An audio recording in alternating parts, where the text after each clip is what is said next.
back to the Meeple Marathon. Today we're going to be taking a look at Cascadia, Rolling Hills and Rivers. So this is essentially two games. They are both standalone. They are both flip and write games. Roll and write too. Flip and roll and write. With the Cascadia theme. So if you're familiar with Cascadia, you're going to see a lot of familiar stuff in here, but you do not have to have been familiar with Cascadia to play this game, nor do you have to have it in order to. These are not expansions, and these are separate boxes. You're going to see a lot of similar things, but they do have different themes and some different player boards, and you can mix them if you have both. So I know that a lot of Rolling Hills content has come out already, so let's take a look at Rolling Rivers here. Beautiful box. There are little notches right here. I know it's silly, but just made it very easy to lift the lid off here. All right, so here is the rule book. Again, if you're familiar with Cascadia, a lot of this is going to come as second nature to you, but essentially everybody's going to get community dice that they have access to, and then everybody's going to get 2 personal dice. The community dice are going to be rolled, and the personal dice are going to be rolled, and then you basically kind of have to narrow down. Are you going for bear, elk, fox, hawk, salmon? You can down convert dice so you can get multiples of the other, and then you're keeping track of them. There's not really a good picture of it on this sheet, but everybody has one of these long tally sheets that's basically just tracking your animals. Then you will use those animals to actually let's just show you here. That would be easier. So here are the dice. Now, comes with four chunky community dice, and these dice are unique to this expansion, but can be used in the Rolling Hills version. Also, the personal dice are the same, so if you have both, you can actually play this game with up to 8 players instead of just 4. So something to consider. All right, so here we have our, in a way, these are kind of like the pattern boards you're going after, but instead of patterns, you're looking to just have this number of animals available. So if you have 3 hawks and 4 salmon, you can accomplish this task here. That's going to give you these things right here, and you can see that all of these are different. It's going to give you, some of these give you the pine cones that you can do things with. So, but all of these basically, and then there's some round summies. Here you can see the dice actions, the down convert, up convert, and take 2 types. Things you can do with the pine cones there, but those are the player aids. So these will be randomly dealt out. There'll be several from each category, and there's level 1 and level 2s of each of the area types. As you roll the dice, this is where you track your animals. You'll just write your new number here, you'll cross out, you do the math, you write the new number. There is no benefit for filling it all the way up. They try and give you enough space to always be able to fit everything, but that's all this is. And then they're even double-sided. I'm gonna set these off to the side for right now. Those are some promos and some scoring cards. And then these pads here is where the variety comes into the game. So this is interesting because there's an A side and a B. Oh no, A side. Okay, so somewhere in here. All right, now we're looking at B. Okay, I'm not a huge fan of the way they did that, but it's fine. I honestly thought we were going to get more pads than this. These are going to go through pretty quick, but we'll probably end up laminating 4 to 8 copies. So each of these everybody plays with a certain map type, and each one plays a little differently.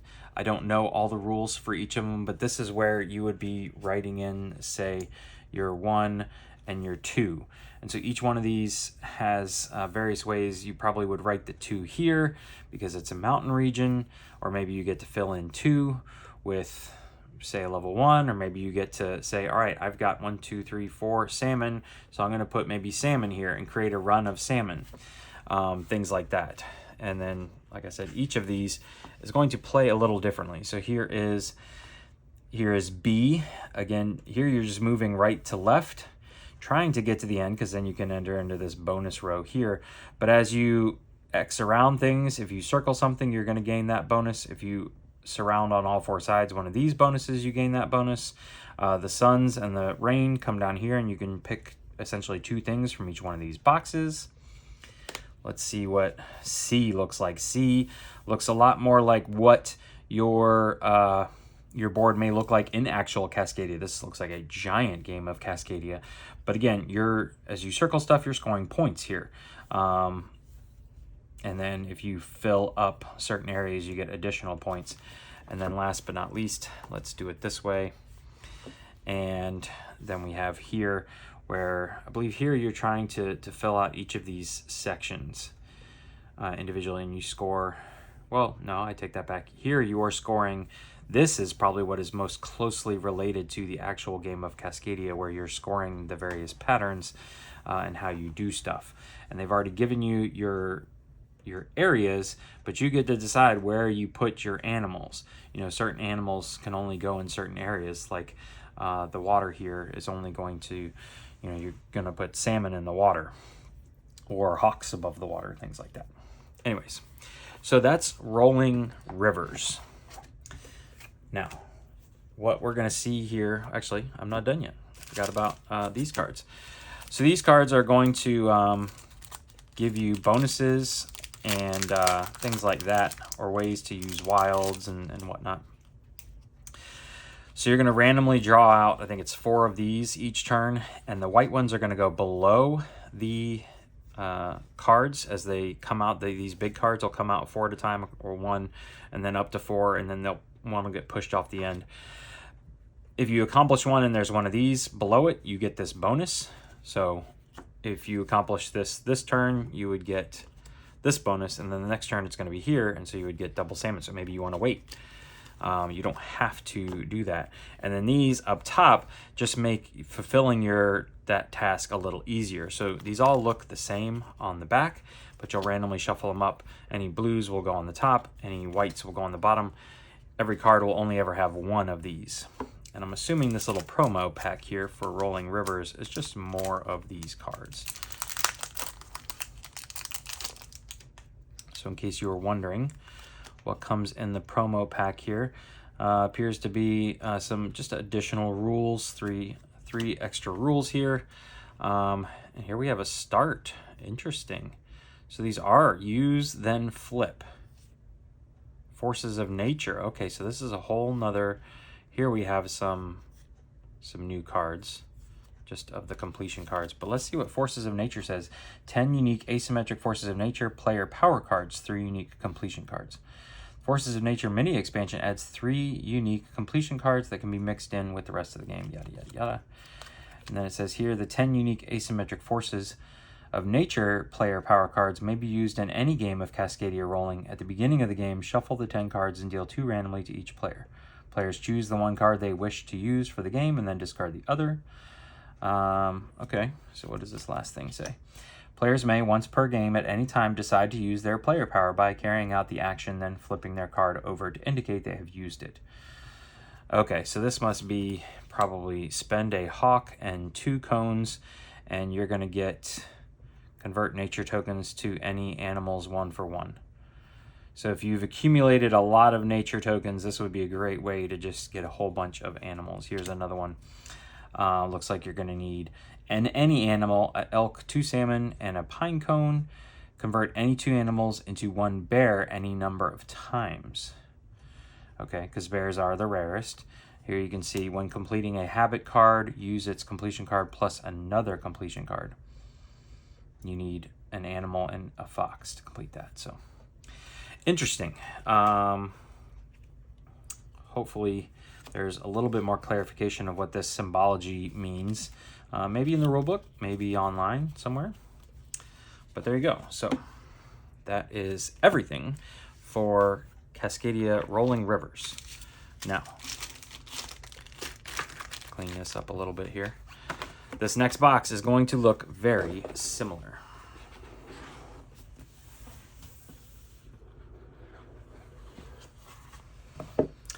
we have our rule book. Let's see if there's anything in the back about promos. Family mode, completion cards, mixing versions, scenario, and achievements. No, but that's fine. We'll figure it out. So just more cards here. You can see the artwork is slightly different. This is going to be exactly the same. So if you end up laminating up to 8 of these, you can just keep them in one box and pull them out for the others. The dice, again, your personal smaller dice are going to be the same, but the yellow chunky dice are going to be different.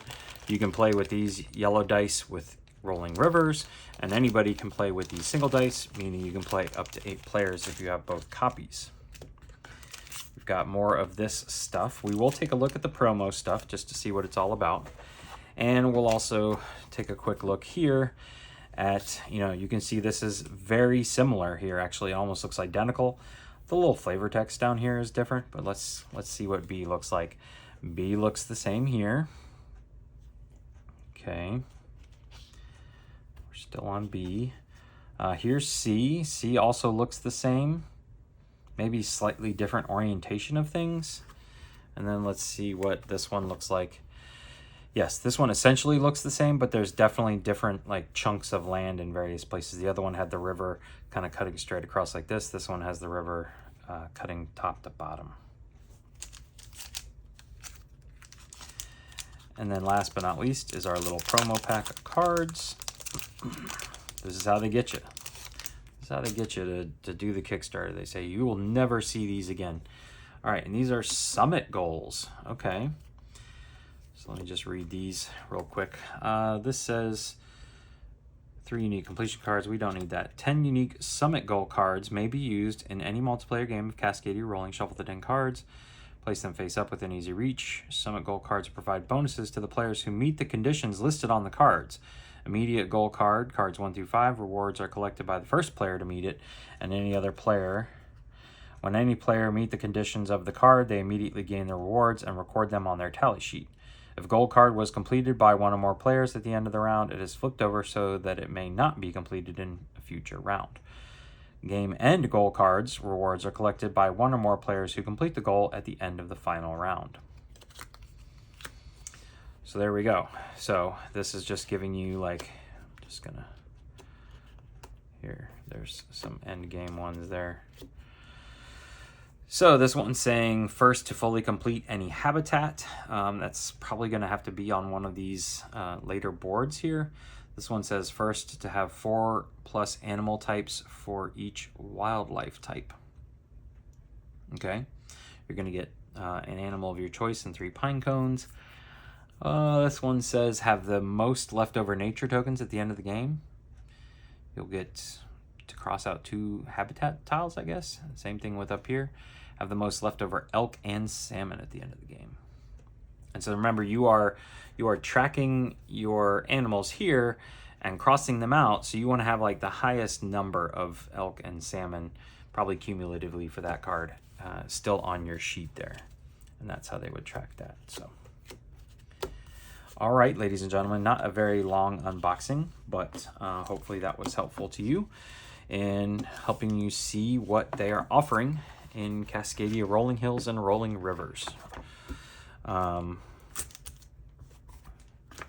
We will certainly do a playthrough here on the channel, probably a play and teach at the same time. If there is a specific map you are wanting to see, well, please let me know. Maybe I'll do 2 or so, 1 in each, 2 maps, 1 in each style here. Other than that, if you have any questions, please feel free to leave them in the comment section below. If you enjoyed this video, please consider subscribing to the channel. And once again, thanks for watching. Have a great day.